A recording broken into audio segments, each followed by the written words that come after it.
வணக்கம். திண்ணைக்கு வந்த சொந்தங்களுக்கு என்னுடைய அன்பான வரவேற்புகள். இன்றைக்கி திண்ணையில் நாம் பொங்கல் அன்னைக்கு நிறைய காய்கறிகள் சேர்த்து செய்கிற பொங்கல் குழம்பு எப்படி பண்ணுறதுன்னு தான் பார்க்க போகிறோம். இந்த பொங்கல் குழம்பு பண்ணுறதுக்கு நான் எடுத்துருக்கிற 7 வகையான காய்கறிகள் இது தான். பொதுவாக இந்த பொங்கல் குழம்பு பண்ணுறதுக்கு நாட்டு காய்கறிகள் தான் நிறைய சேர்த்துக்குவாங்க. இப்போ நான் எனக்கு கிடைச்ச காய்கறிகள் எடுத்து வச்சுருக்கேன்.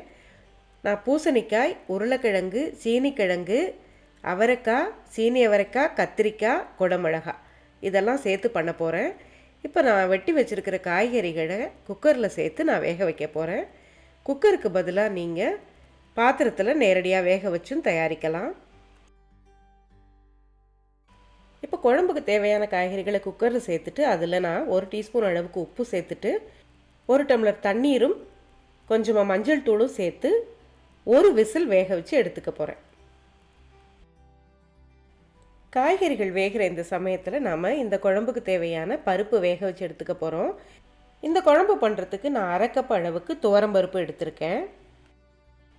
பருப்பை கழுவி சுத்தம் பண்ணிவிட்டு இந்த பருப்பில் நாம் 4-5 சின்ன வெங்காயம், ஒரு சின்ன சைஸ் தக்காளி ரெண்டையும் சேர்த்து கூடவே கொஞ்சமாக மஞ்சள் தூள் சேர்த்துட்டு தேவையான தண்ணீர் சேர்த்து வேக வச்சுக்க போகிறோம்.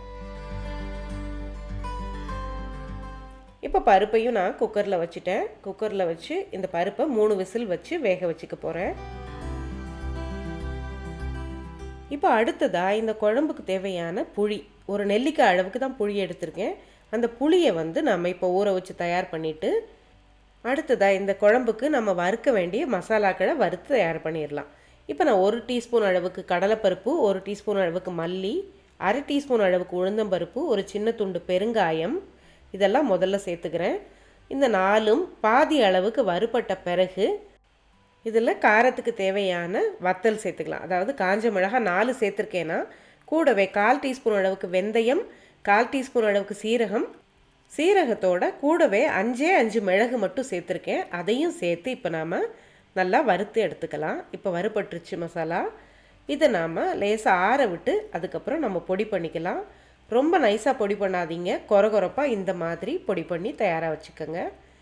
இப்போ பாருங்கள், பருப்பு தயாராகிருச்சு, காய்கறிகளும் வேக வச்சு தயாராக இருக்குது. இப்போ நம்ம குழம்பு பண்ணுறது எப்படின்னு பார்க்கலாம். இப்போ முதல்ல நம்ம வேக வச்ச பருப்பையும் வேக வச்சு வச்சுருக்கிற காய்கறியையும் ஒரு பாத்திரத்தில் சேர்த்துக்க போகிறோம். காய்கறிகள் ரொம்ப குழஞ்சி போகாமல் சரியான பதத்தில் வெந்திருக்கு. இப்போ இந்த பருப்பு காய்கறி கலவையோடு நாம் அரைச்சி வச்சுருக்கிற மசாலா, வறுத்து அரைச்ச மசாலாவை சேர்த்துடலாம்.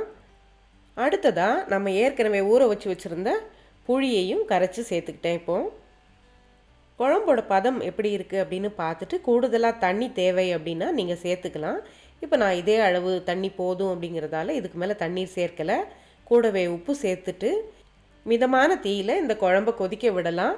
அதே சமயத்தில் இந்த குழம்புக்கு தேவையான தாளிப்பையும் தயார் பண்ணிடலாம். இப்போ நான் கடுகு, கொஞ்சமாக வெந்தயம், ஒரே ஒரு காஞ்ச மிளகாய், அது கூட கொஞ்சமாக கருவேப்பிலையும் சேர்த்து தாளிச்சுக்க போகிறேன். இப்போ நம்ம தாளித்தது தயாராகிருச்சு. இங்கே குழம்பும் கொதிச்சிட்ருக்கு.